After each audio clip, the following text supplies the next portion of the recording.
Welcome back to the CaPower Hour. I'm Loryn Powell. And I'm Shawn Casey. And we are the CaPows. Married. Oh, I didn't know we were changing it. Okay, let's do it again.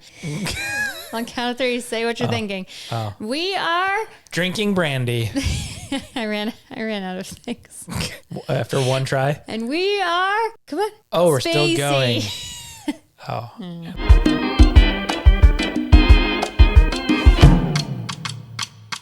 So I hosted a Kentucky Derby baby shower this past weekend. Yeah, turned out pretty good. My friend who I threw the shower for, she threw my shower. I reciprocated the favor. And so when she was trying to figure out what she wanted to do for it, she told me Kentucky Derby. And I was like, oh, okay. She was like, yeah, everyone can wear big hats. And I was like, that sounds really fun. And then she sends me the list of food. Her mom, who's an amazing chef, she wants her mom to make for the menu. And it is all Derby themed Kentucky foods. And I went from thinking the moment she told me Kentucky Derby, I was like, okay, got it. Garden party. We got big floppy hats. We got florals everywhere. And then she sends me this menu, very Kentucky style food. And I was like, oh, what's the vision here? How horse are we going? How much horse do you want? Yeah. And why did the food elicit that question? Because it was something called hot browns, which turned out, by the way, caveat, the food is delicious. Yes. So I'm eating my words. I also didn't know that it was Kentucky Derby themed when I was making my plate. I was just like, oh, okay, this looks good. So there's something called hot browns, which immediately I was like, that doesn't sound like baby shower food. That doesn't sound light. That doesn't sound like cucumber sandwiches and a hot pimento dip that was delicious. They just throw you for a loop. Yeah. And so I was like, are we planning two different parties? Are you having this big horse party in your head and I'm planning this really cute Bridgerton tea party? So I got kind of a mixture of both. I got some clarity. Well, so then there's this Instagram influencer we both follow. Her name is Macy Blackwell. If you don't follow her, it will change your life if you like hosting parties. She is just very creative, but all the stuff that she comes up with is very basic. It's you're having a 4th of July barbecue. Here's a pan of hot dogs, and she makes it look cute and convenient. I can't explain it. She's Blackwell. The nicest way to put it, easiest way to put it would be she's like Walmart meets Pinterest. Okay. It's it's not complicated stuff. It's stuff anyone can do, and she's got great ideas. It's very achievable, maybe is the right way to... Okay. Well, tangent, because ADHD, I was reading her comments, as I often do, read other influencers to comments. And she gets hate from other women for absolutely no reason. She's this hot blonde. She's always dressed really cutely. I have a point, I swear. And this last video she made, someone was put a bra on. And I go back and I watch the video and I did not notice that at all. She's not dressed salaciously, and even if she is, who cares? Why are we talking about her body? But she's not. That's not even the focus of the video. I didn't even notice that. It's just God, the amount of it's just women hating on women. Yeah, no matter what the content is, no matter who the creator is, there's just always going to be hate. But she's amazing. So anyway, Macy Blackwell, big fan. Okay, so Macy Blackwell posted a Kentucky Derby party decor video. So she's your ChatGPT for party training. Kind of, yeah. That's a great way to look at it. She is AI. Yeah. She's coming up with, everything she does is something I've never seen before. Most influencers are just jumping on a trend and redoing something someone else did with a spin. Everything she comes up with is the first time I'm seeing it. So props to her, because that's really hard. But I had seen that Macy posted this Kentucky Derby party video with decor. Now, Kentucky Derby is very red roses. That's the floral element at the Derby. For Alex's baby shower, I was thinking pastels, right? Light pinks and yellows and greens, not red roses. So I'm on the Peloton. I saw that video came in and I was like, oh my God, I really hope Alex doesn't see this video. I know she follows her. I'm on the Peloton and I get a text from Alex. She's sharing a Macy Blackwell video with me. I knew it was that one immediately. And I was like, shit, she wants more horse. This is her way of telling me that she likes that party decor, and everything I had bought on Amazon, everything, my mood board that I had created for this party was wrong, because also I was trying to surprise her. So I was trying to plan this party for her, not involve her too much, but I also wanted it to be what she wanted it to be. Anyway, it was a completely different video of Macy Blackwell's, thankfully. But I was like, I told her, I was like, can we just confirm the amount of horse you're expecting? And I feel like you're using horse broadly, right? Like anything that disagrees with what your plan was is a little too horsey. Is a little too horsey. Yeah. Okay. Well, she told me officially she only wanted a sprinkle of horse. Those are her words. Yeah. She wanted like a miniature pony. No, a sprinkle of horse. Sprinkle of horse. And I feel like I did. I feel like I pulled that off. You had to find the horse element to even know that it was there. Yep. I got these really cute horse napkins, which not really is something you would think go together. But I found this like children's party website, and they had, I guess, horse is a big theme for little girls or just little kids, like a birthday party theme, horsey, not Kentucky Derby, just horsey. I'm all clarifying. Yeah. So they had the cutest like tea party plates. It's called Mary Mary, this website. If you have a child and a birthday coming up, Mary Mary, M-E-R-I, twice. Anyway, so I bought these cute little horse napkins, and they were like pastel. They had pastel, what's it called? The little, where you put the reins. The reins. Oh, the reins. Okay. What's a bridle? That's the thing that goes in their mouth, isn't it? So what's the thing that comes out of their mouth and connects to the horse? reins. Yeah. The reins. Okay. Yeah. They were pastel. They were in our color palette. Oh, my friend cut out of a poster board like a really cute, galloping, frolicking white horse that we glued pink roses to, which looks like a Kentucky Derby horse, but the pink rose turned element. out really well. We have a fake plant wall on our back fence, and I was thinking maybe we just leave the horse there. It's already down. I know. Oh, but you're sad. Yeah, it looked good. So what can we put in the middle of that? Permanent. Not a horse. Not a horse. Okay. I don't know if you can tell. I'm not big into not horses. A big horse. Not a big horse girl. Isn't there a joke that like every high school class has a horse girl? You know who's a horse girl? Andy. Really? Yeah. Andy was her class's horse girl? She's still a horse girl. I think her bachelorette party was like cowboy horse themed. I think they rode horses. It's pretty cute. Horses always scared me because of that episode of Full House where Michelle rides a horse, falls off, and gets amnesia. And then they bring both Olsen twins out, and they're both on the show at the same time. Yeah, it was wild. Anyway, okay. I'm terrified of horses because of amnesia. Because amnesia. Yeah, because you could get amnesia. Okay. You rode horses on our honeymoon. And that's the first time I've ever ridden a horse. It was great. It was great. Yeah. It's basically like you're afraid of falling and hitting your head. Sure. If we boil it down to the like a lot of things can result in amnesia. And I'm afraid of a lot of things. Okay. Bears. Probably not going to result in amnesia. Just death. The ultimate amnesia. Yeah. Well, that is true. If you're dead, you definitely don't remember who you are. Yeah. Anyway, so the shower was great. Yeah. Sprinkle of horse. She thought it was the appropriate amount of horse. I'm always just impressed at your ability to decorate and do things that I would never think to do for a party. I love hosting. The way that you decorated was very unique, and I never would have thought to do a lot of the things that you did with like weaving flowers into our chandelier and hanging flowers from our back patio posts. And oh yeah, I'm a big faux floral, faux plant girl. Some people, a lot of people, like plants were really trendy during the pandemic. Like everyone was just like, you know what's going to thrive? My house plants. Not me. I learned that lesson a long time ago that I can't keep plants alive. It's called overloving. You can overlove a plant. I don't think you overlove them. Yeah, I watered them too much. Apparently, some don't need. Is that what happened to most of them? Mm-hmm. I feel like all the plants that died did not die from overwatering. Overlove. Anyway. Maybe one got overwatered and the rest of them were very underwatered. Underloved. Yes. Well, anyway, every plant in our house is fake, but they're so realistic that our friend Ashley, who was house sitting for us, she went around trying to water my plants and realized one by one and realized that they were all fake. Yeah. It's like, yeah, you don't have to worry about watering. We even have fake bamboo in our backyard, but we're hitting the limit of how long fake plants that are not meant to be outside will last. Because now we have fake turf and fake bamboo, and I have to rake the fake bamboo leaves off of our fake turf because the plants are deteriorating in real time. So 3 years is how long the bamboo plants from IKEA last in the sun before they start to fall apart. If anyone was wondering. They weren't meant for the outdoors. Yeah, they are indoor fake plants.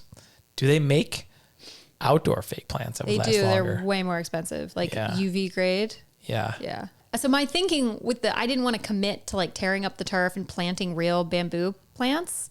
So I was like, temporary, I'll just put these here and see how I like them. Clearly I like them. It's been 3 years. I think we could just plant. No, I think we learned our lesson in LA because we had a real yard. We had ficuses. We had an orange tree. We had a lemon tree. A lot of bugs. A lot of dirt, a lot of upkeep. Looked really nice like the day that I cut the grass, and then just... I loved our LA backyard more than our San Diego backyard. They're two completely different yards. One is like fake turf, white fence, very clean landscaping because clean, it doesn't you mean exist. none. Yeah. And then the LA was like real grass, wood fence, wood porch, like big tree in the middle. Our ficus, I loved our ficus wall. I did not love all the mosquitoes that lived in the ficus wall though. Okay, so back to the shower. We had no poopy diaper games, thankfully. Did you ever look up the actual rules of that? No, it's fine. The only game I really made everyone play was like trivia about the mom and dad, which I think is always appreciated. And then I woke up in the middle of the night with this idea, like the day before the shower. And I was like, oh my God. So the other horse element, the derby element that I added to the party easily was just like the words like place your bets. So we had a calendar that was betting on her arrival. Everybody chipped. Is that normal though? Like, is that idea normal? And then you just guessing the arrival. Yeah. I made you just made it into a gambling derby type. Yep. Yeah. I decided that we needed some we needed some jockeys. That's what we needed. We needed some horse girls. No, we needed some jockeys and we needed them to race. And I wanted everyone at the party to bet on which jockey/horse was going to win. And were they riding horses? You know, the thought crossed my mind, those little horse heads on sticks. But I was like, no, that's too horsey. We only want a sprinkle of horse for this party. Sprinkle of horse, like whisper horse from the other room. That's all we want. A whisper of horse. And so we just had like colorful numbers that I attached to 6 girls, made them all volunteer before I told them what we were doing. And I was like, this is what we're doing. In the middle of the night, I had this epiphany. I was like, I'm going to make them chug wine out of a baby bottle. Yeah. And I'm going to make everybody just size them all up and pick who they think is going to win. Who was the most bet on? I think Allie, the girl who won. The girl who won. So everyone knew Allie. I wouldn't have picked that. So the girl who won is the smallest, tiniest. And I didn't know that she knew how to, like, okay, here's the deal with baby bottles. The hole is so small. It is very hard to get the liquid out. I put 3 ounces of white wine in there. I tested it with water and I was like, yeah, this is going to take some time. She kicked everyone's ass. She didn't like everyone still had a full bottle and it probably took her a full minute to finish it. And she just like her jawline was chiseled. She was just zoned in. She sucked so hard. Well, she said, I've had 2 babies. I know how to work a bottle. Yeah. Like after she spiked it, you know. Yeah. But yeah, so I guess she just knew what to do. Yeah. So yeah, she crushed everyone. Was fun. I think she got the most people. She was the betting favorite and she delivered. So. Yeah. Okay. My money was on Lindsay, who is usually the flip cup champion at all these parties. But flip cup does not translate to bottle chugging. Different game, as she learned. Okay. The other big victory from the shower was Quinn did so well. Yeah. The funniest thing though is, so we put her in the closet. We were like, the way her nursery is so close to the front door and the living room. I was just like, people are going to be loud and I want them to be loud. How do we keep dogs be barking? How do we keep her napping? Yeah. So we have a walk-in closet. We put a pack and play in there, put the baby monitor in, her sound machine, whatever. The funny thing is, so she did great. Some of her best sleep ever. Funny thing is, Alex's niece overheard me saying that the baby was in the closet. And Alex's husband's sister was like, I keep hearing baby crying. And the niece, her daughter, was like, no, she's in the closet. And she was like, I don't think that's correct. I don't think you should be saying that. And then Alex's husband overheard it too. And he was like, you're never babysitting for us. And then, no, she was right. We did have the baby in the closet. She was in the closet, but it's a large closet. Yeah, it's a walk-in. Anyway, it was great. It was dark. It was quiet. Soundproof walls. Yep. Derby shower, super fun. That was the first party I've planned since before I got pregnant. Yeah. There was a lot of people who helped. Had a lot of help. Yeah. A lot of help. help. The least stressful I've been planning a party. I think it's because so many people were willing to help because they knew we had a baby.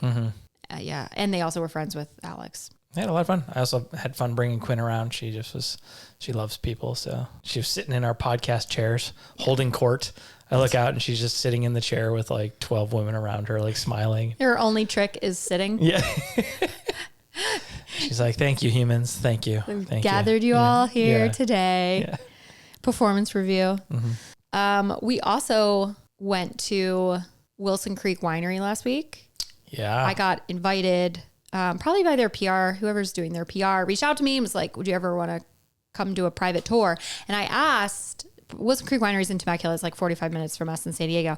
I was like, how private are we talking? Well, I get the winery to myself type of private, which is hilarious because now that we went there, I'm like, oh my God, this place is so busy even on a Monday. No way they would ever let me have it. They're like, yeah, sure. Totally to yourself. Because here's a really good video idea. I got a winery all to myself for a day. And she never said no to it. So when we drove up, I was like, why are all these cars here? Did they promise the same thing to a bunch of other influencers? Yeah. So they were actually amazing. It was so much fun. They are not wine snobs there. I get this sense that like they like to party. They're fun people. Yeah, they're fun people. I had a blast, and I didn't even get to do any of the videos or anything, but I was having fun. Everyone that we met was super friendly. And so I pitched another idea. I was like, hey, what if I go up against a sommelier? Thinking most sommeliers, or I'm thinking like in Napa, they're probably, this is me being total stereotype, that sommeliers are snobby and don't want anything to do with me. In my head, that's what I'm thinking. And so I was like, let me just pitch this idea. And she was like, they love this idea. Like they're totally into it. And I'm like, okay, you guys know that I don't know. I like to drink wine. I've tasted a lot of wines. That doesn't mean I know the like things that a sommelier knows. Yep. But which makes for a really interesting video. So yeah. And they were totally down. They weren't snobby at all. They weren't uptight. It was really fun. And I actually learned a lot about wine. Well, they did a great way of just explaining it in a way that is like palatable. For the normal person, really easy to understand. Did you know? So people are like, how did he figure out? I made us both guess the alcohol percentage in 3 different wines. And I got to taste it and he just had to look at it.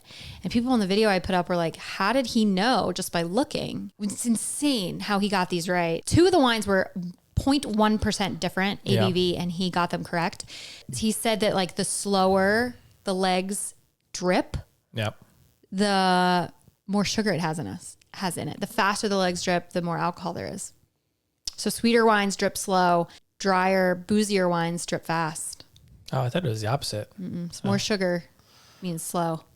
I would not have done good in this. Yeah, it was very fun. I think everything about Wilson Creek, like they seem like the party. Yeah, but like it's a big, nice winery. Like it's not, it's not this like. It's huge. Yeah, it's huge. But I think they're just like, they don't take themselves too seriously.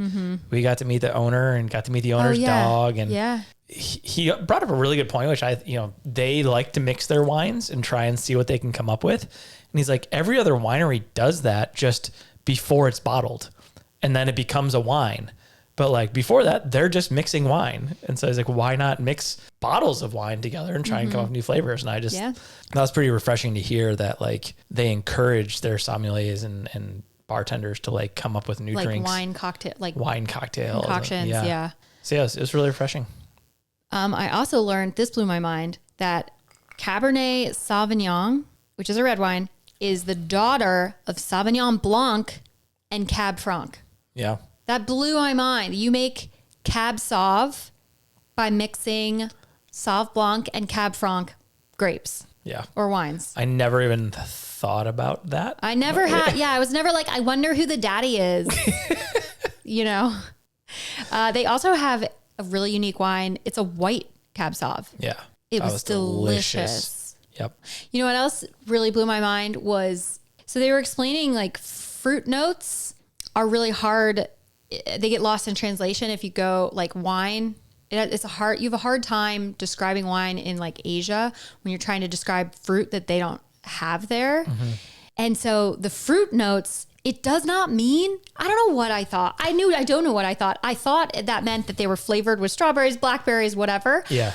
Or the soil was like, I'm like, how do they get those notes? The fruits themselves must be involved. Yeah. They are not. Yep. The fruits that are the notes have literally never come close to. It's just a point of reference. They're just like, this is the closest thing that note tastes like. Right. So all these sommeliers across the world can all taste a wine that doesn't have a strawberry in it and agree that thing that they're tasting that doesn't have a strawberry in it is a strawberry. Except in societies where they don't have strawberries and they're like, this has to be some other fruit. And so like, I know, that blew my mind. Yeah.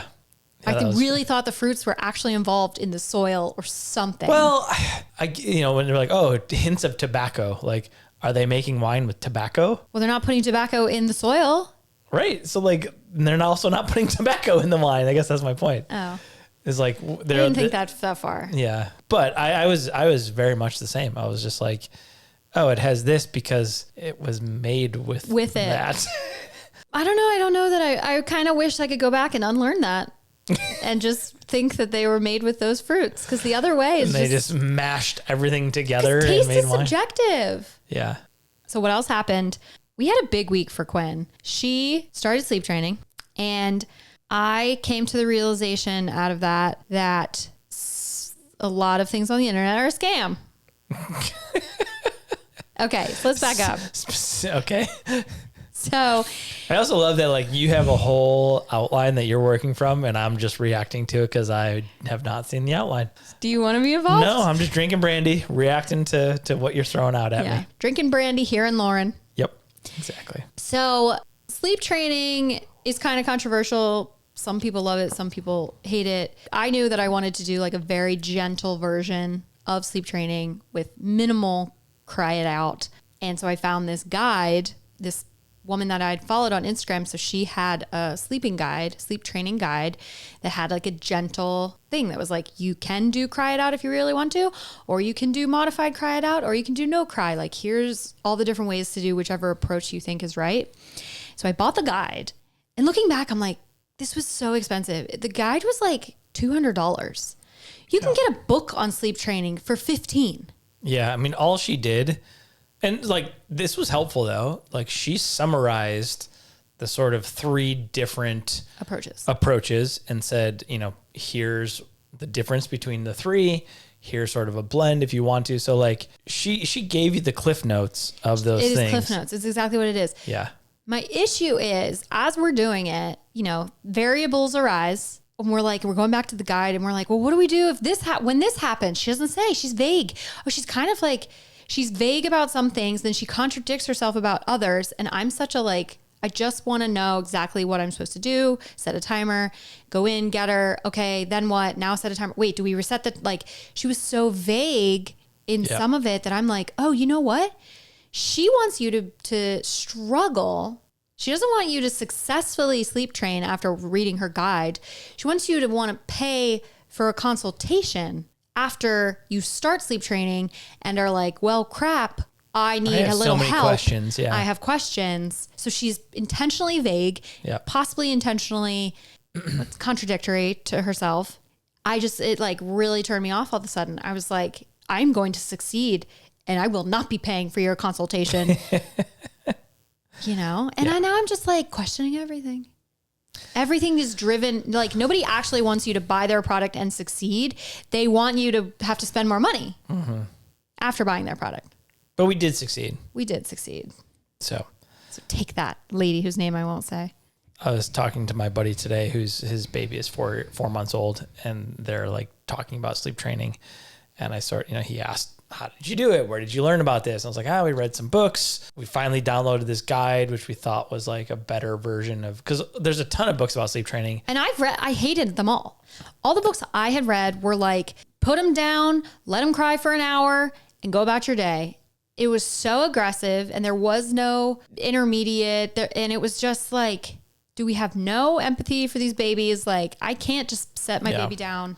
2 books I read that were just way too aggressive for me. Yeah, and I think they were obtuse, and that they were long, and it was just I don't need all this information. So I think that the benefit of the guide that we downloaded was, hey, I've read every single book, and here's my experience and sort of how I would do it. It gave us a good starting point. It was not complete enough to actually help us, but I was would I recommend that? Yeah, maybe. It's a good starting point. Not for $200. Not for $200. No, I would just I would give them my cliff notes of her cliff notes. Exactly. And how we kind of altered it. But anyway, so the first weekend we tried sleep training, like the very first night, because they have you start at night in this guide that we did. And so you get her to have like the best day ever. She's gotten all her naps all day. She's a happy baby. And by the time you put her down for bed, so we did this with Quinn. She cried for like 10 minutes. And then we went in, I soothed her. I cried a little bit, put her down. And then she, like 5 minutes later, she fell asleep. So we were like, oh my God, did we do it? Our baby's a genius. She has figured it out. Genius baby. I can't believe we waited so long because our baby's so freaking smart. The next day, however, so she did sleep all through the night, which is normal. But the next day, trying it for her naps, she skipped like every nap. It was so hard. We failed for most of her naps. She fell asleep on her own 1 out of 8 naps. Oh, the whole weekend. And by Sunday, she just wasn't smiley. She wasn't happy. We were like, I don't think this may not be for us. Our child is worse than she was and not before only we was she started. unhappy, but she actually was not taking naps. So like, yeah, she was now triggered by us. Like normally we would rock her to sleep on us and put her into the crib and she'd stay asleep. Yeah. That's how it was for the first 5 months of her life. By the end of the weekend of us trying sleep training, we'd rock her to sleep on us and we'd put her down in the crib and she would start screaming immediately. Yeah. And so normally she naps for 3 to 4 hours per day total. Yeah. And that Sunday she napped for 45 minutes total before bedtime. So we were like, not only is this not working, she's sleeping less. It's like going in the opposite direction. She's regressing. Yeah. So I'm posting on Reddit. I'm on several parenting groups on Reddit. I'm on sleep training subreddits. And I'm just like, hey, what do we do? Like, this is crazy. Yeah. Got a little bit of advice, but everyone was like, it's just kind of part of it. Keep with it. I was like, we'll give it one more day, but I'm going to quit because she's not our same. Yeah. Like maybe this is just, okay, so what? I have to hold her for, to get her to fall asleep for the rest of her life. Fine. I will do it. I volunteer. But then Monday, I think she was so tired from lack of naps all weekend, but Monday, every nap we put her down for, fussed for a little bit and was asleep within 5 minutes. She was sleep trained. She was sleep trained by day 4. Yep. And which really it's like really day 3 because day 1 was just nighttime. Right. So it's like it basically took her 3 days to figure it out. And she like every day was a little different, but still she was able to put herself to sleep for all her naps. It's insane. I don't know. I really wasn't sure how the sleep training thing was going to go. And now I'm just like so proud of her. Mm-hmm. Even when she was crying and I was sitting there listening to her cry, I was just like, come on, I know you could. I was rooting for her. Mm-hmm. We're rooting for you. Like I wanted her to figure it out so bad. And I was so proud when she did that it made it easier to deal with her. Well, and then crying. Especially on that first day where she was doing it, it's like, oh, this is working. Yeah. Okay. Now we're motivated. Cause like the first 2 days, it was not working at all. So we had no motivation to stick with it. Right. Third day, it was like, she's still crying, but like she's putting herself to sleep. Yeah. And now we're 2 weeks in and like 90% of the time we don't even ever have to go in and calm her down or soothe her. Yeah. She's going to sleep on her own. Honestly, sometimes now she's just started to roll in her crib this week. So the only reason we have to go in is because now it's like, girl, you just been playing. You've been playing in this crib and we need you to take a nap. So I'm going to stick your pacifier in because I need you to fall asleep now. Stop rolling and getting caught in the corner. Yeah. So it's like, all right, once you get sleep figured out, then you have to deal with rolling. Another hurdle. Yeah. But I mean, it was huge. We were at our wits' end. We were ready to give up. With sleep training. But it's also, we're like, I was at the point where I'm like, does she really need it? Like it's not that bad. Our situation is not that bad. The motivation to sleep train was because it requires 5 minutes of rocking her before putting her down for a nap that not everyone can do. Our parents can't do that. Like it's a lot of manual labor. And then you have to very delicately put her down before she wakes up, which we figured out. Like it's not hard for us because we do it every day. But having our parents come in and try to help, they can't do any naps. They can't put her down because it's such a process. It seems easy to us, but it's such a process for other people. So I was like, we need to figure this out if we want help. Mm-hmm. And we're going to Hawaii next week and taking Quinn, and your parents are coming to babysit for the wedding night. Not ours. We're going to a wedding. We're already married. Yeah. And I was like, we need to make her easier to put down. And now I'm so happy that we did it. And she's just so great. She seems happier. Mm-hmm. She's sleeping more. Sleeping longer. Yeah. Yeah. And she's just, you put her in the crib and she's like, okay. Mm-hmm. So just like, I'm proud of her. So my buddy asked how long did it take? And I was like, all right, Quinn had it by 3 days. In the guide, it was like some babies get it in a few days. Most babies get it in under a week. Some take several weeks. Some take a month. Just sort of depends. But it's consistency. Like you just need to be consistent with it. And they eventually get it. So basically we just spent a weekend where we're like, all right, we're not going anywhere. We're just sleep training. We're here. Anyway. So she's great. She also started solids, like big. She's turned 6 months on Saturday. Yeah, she's not even 6 months yet. And she's just all sorts of new stuff we're throwing at her. Right before Mother's Day. My first Mother's Day? Yeah. What do you got planned for me? I don't know. Nice. You made a good point earlier when we were talking about Mother's Day versus Father's Day. And like on Father's Day, the dads are like, I want to go golfing. I want to be away. And you're like, I want to spend the entire day with my baby on Mother's Day. Yeah, I want to be with the thing that made me a mother. Me?